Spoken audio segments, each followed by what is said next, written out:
अशा कडाक्याच्या थंडीमध्ये जर चहासोबत गरमागरम कुरकुरीत जर भजी असतील खाण्यासाठी तर चहा पिण्याची एक वेगळीच मजा येते। तर नमस्कार मंडळी, मी प्रतीक्षा पुन्हा एकदा आपल्या सर्वांचं आपल्या लंबोदर किचनमध्ये खूप खूप खूप मनापासून स्वागत। तर आज मी तुमच्यासाठी घेऊन आले कुरकुरीत असे ताज्या मटारची भजी। तर बनवायला अगदी सोपे आहेत आणि अगदी झटपट बनतात। तर चला तर मग आता वेळ न घालवता आपण आजच्या रेसिपीला सुरुवात करूया। तर सगळ्यात आधी एका मिक्सरच्या भांड्यामध्ये आपण मटर घालूया। तर हे 1 वाटी मटर आहे, अगदी ताजे मटर आहेत हे। त्याचबरोबर यामध्ये आपल्याला घालायचं आहे 2 ते 3 हिरव्या मिरच्याचे तुकडे। तर आता हे मिक्सरमध्ये अगदी ओबडधोबड बारीक करून घ्यायचं आहे।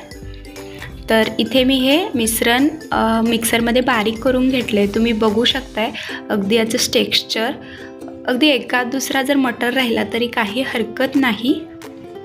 तर आता हे आपण एका खोलगट पसरट भांड्यामध्ये बाजूला काढून घेऊया। तर इथे मी अशा प्रकारच्या भांड्यामध्ये हे काढून घेतले। आता यामध्ये आपल्याला घालायचं आहे अर्धा चमचा किसलेलं आलं। त्याचबरोबर यामध्ये आपण घालू 2 ते 3 चमचे तांदळाचं पीठ।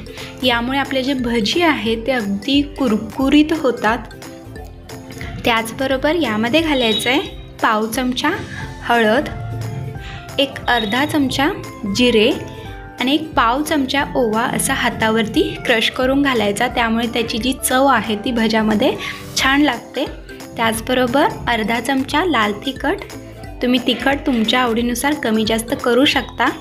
चवीपुरतं मीठ घालू। त्याचबरोबर अगदी चिमूटभर खायचा सोडा घालायचा आहे आणि एक 2 ते 3 चमचे अगदी गच्च भरून यामध्ये बेसन घालू। तर हे जे भजी आहे ते अगदी झटपट होतात। तुम्हाला जर कधी काही गरमागरम खावंसं वाटलं तर अगदी झटपट हा बेत होतो। तर यामध्ये मी बारीक चिरलेली कोथिंबीर घालते आणि हे एकदा आपण हाताने व्यवस्थित असं मिक्स करून घ्यायचं। तर मटर जे आहेत ते ताजे आहेत, त्यामुळे इथे आपल्याला जास्त पाणी घालण्याची आवश्यकता नाही। तर हे मी व्यवस्थित असं हे मिक्स करून घेतले। तर आता यामध्ये मी अगदी थोडंसं चमचाभर पाणी घालते, थोडंसं मला हे घट्ट वाटतं म्हणून। तर हे पुन्हा एकदा आपण मिक्स करून घ्यायचं। तर इथे आपलं हे भज्याचं मिश्रण तयार आहे। आता आपण याचे गरमागरम भजी तळून घेऊया। तर इकडे मी लो टू मीडियम गॅसवरती तेल गरम करण्यासाठी ठेवलेलं। तेल चांगलं गरम झालं की गॅस अगदी मंद करायचा आणि यामध्ये आता आपण एक एक करून हे भजी सोडूया। तर अगदी छोटे छोटे भजी मी तळते। तेल थोडंसं खेळतं ठेवायचं आणि अगदी बसतील तेवढे आपण यामध्ये भजी सोडू। तर भजी सोडल्यानंतर एक अर्धा मिनटं तरी याला टच नाही करायचं। तर एक अर्धा मिनटानंतर आपण हे पलटून घेऊ आणि सतत हलवत हे अगदी हलकासा तांबूस रंग येईपर्यंत, कुरकुरीत होईपर्यंत आपण हे तळून घेऊया। तर हे बघा असा याचा रंग आला आहे आणि अगदी कुरकुरीत झाले, तुम्ही बघू शकताय वरूनच अगदी कुरकुरीत दिसत आहेत। तर आता आपण हे बाजूला काढू आणि याच पद्धतीने आपण बाकीचे जे राहिलेले भजी आहेत ते तळून घेऊया। तर यामधलं पूर्णपणे तेल आपण नितळून घेऊ आणि एका झाऱ्यामध्ये आपण काढून घ्यायचं हे। तर इथे आपले हे गरमागरम कुरकुरीत असे ताज्या मटारचे भजी तयार आहेत।